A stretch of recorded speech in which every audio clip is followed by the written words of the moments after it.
Hi, welcome to Learn English Easily channel. I'm back with new topic, sentence and its part. So in order to get your regular updates, don't forget to subscribe and share and click your bell icon. Let us learn what is sentence and what is its part. Read the given group of words in the box. A red frog is my sister wearing the girl. Can we able to understand the meaning of this group of words? No. Okay, let us move to the next slide. Now read the group of words given in this slide. So the girl wearing a red frock is my sister. It may not rain today. Sita is my friend.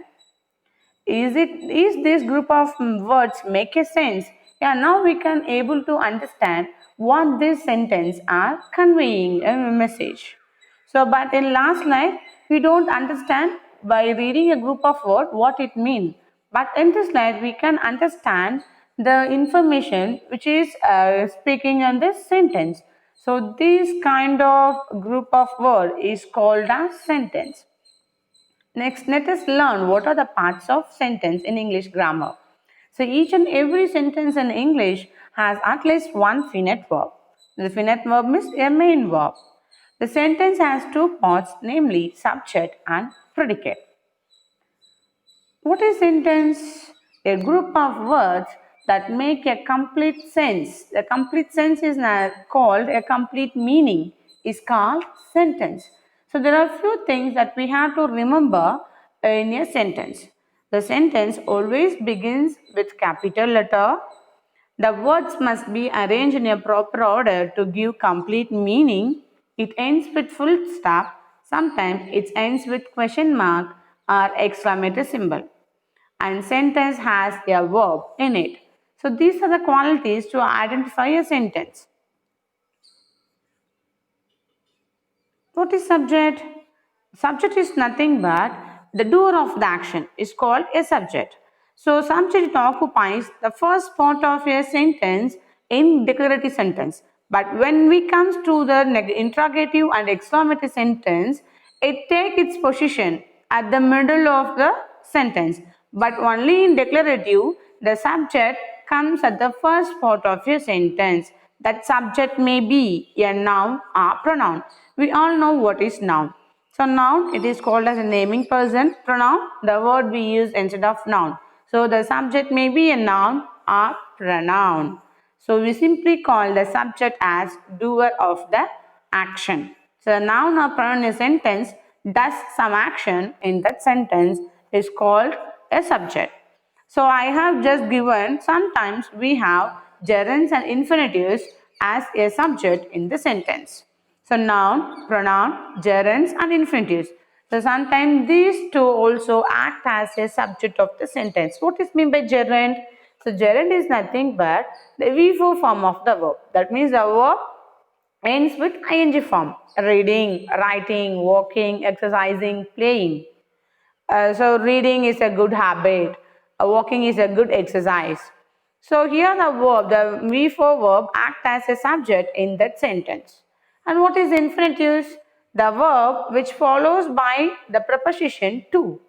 We call it as two infinitives in English grammar. To write, to read, to draw. For example, to climb Mount Everest is not easy. So to climb it acts as a subject in this sentence. So I said that sometimes gerund and infinitives also act as a subject of the sentence. Let us see the example to identify the subject. A baby cries. Reena likes to read. Aishwarya looks beautiful. So who cries and who likes to read? Who looks beautiful? A baby, Reena and Aishwarya. So we learned that the subject gives answer to the question who or what. So here I just highlighted the subject alone because it does the action in that sentence. Let us learn what is predicate. The predicate is the second part of a sentence. Even the verb also comes under the predicate. Except the subject, the remaining group of words in that sentence act as a predicate. So in predicate, the verb plays a main role. So sometimes the predicate consists of one word or several group of words. Let us see the example. I give them homework. Children play hide and seek. They swim. Look at the third example. They swim. So here we have the swim as a predicate. It is only one word. Then move on to the second one. Children play hide and seek. So after the verb, we have the several words. So we have another word. Children play hide and seek. So sometimes we have one word or we have several words in predicate. But after the subject, whatever the word will be, we call it as predicate. But predicate contain verb. What is object? So we learn that after the subject, every group of word is called as a predicate. So in predicate, we have the object or complement. So let us learn what is object. So object is also a noun or pronoun, but we get object directly from the main verb. For example, I make a doll or I make a wooden toy. What did I make? So what do I make? A wooden toy.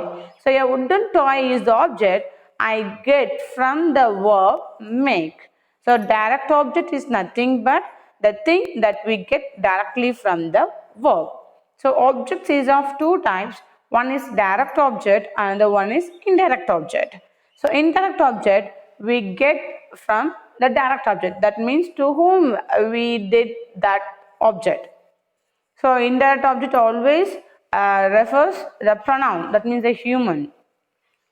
We have to learn one more thing. If there is a verb in a predicate, it takes some object to complete the meaning. So that thing is called as the object. I sing a song. I sing what? So a song. So a song is an object that we receive directly from the verb sing. He throws a ball to him. What does he throw? He throws a ball. To whom he throws a ball? To him. So to him is a indirect object and ball is a direct object. The thing that we receive directly from the verb is direct object, and to whom we have given that object comes under indirect object. So I said in last class that in order to keep memory about the object and indirect object, so object it always refers non-living thing, that means the things, but indirect object always represent the pronoun, that means represent the human being. This is the one thing you have to keep in mind. Sometimes there may be little change, so you have to be aware of it. So finally we are going to learn complement. What is complement? It is a group of words which we are going to add in a sentence to give complete meaning. So we add this kind of word after the be verbs or the verb become. In order to give a complete sense, we are adding some word in a sentence. And also intransitive verb, it doesn't have object. So but in transitive verb, we have object. But in intransitive verb, we don't have object. Keep in mind one thing, intransitive verb always get answer for the question how and where. Let us see the example. The boy is polite. How is the boy? He is polite. People are in the hall. Where are the people? The people are in the hall. The man seems tired. So seems means looks. So how was the man? The man looks how? If we ask any kind of question by adding the word how, we used to get the answer as tired. So the man seems tired. So the word which comes after the be verb is called the complement of the verb is. That means the given verb. So complement, it requires, that means we add it in a sentence in order to give the information to complete a sentence. Let us learn the example to identify which is a subject and which is a predicate. The sun rises in the east. Which is a subject here? The sun. And predicate rises in the east. Teacher gave him a prize. Who gave him a prize? Teacher. So teacher is a subject. Gave him a prize is a predicate. Lazy boys come late. Who come late? Lazy boys. So subject, come late is a predicate. Meera loves animals. Who loves animal? Meera. Subject, loves animals is a predicate. Destruction of trees causes global warming. What causes global warming? Destruction of trees.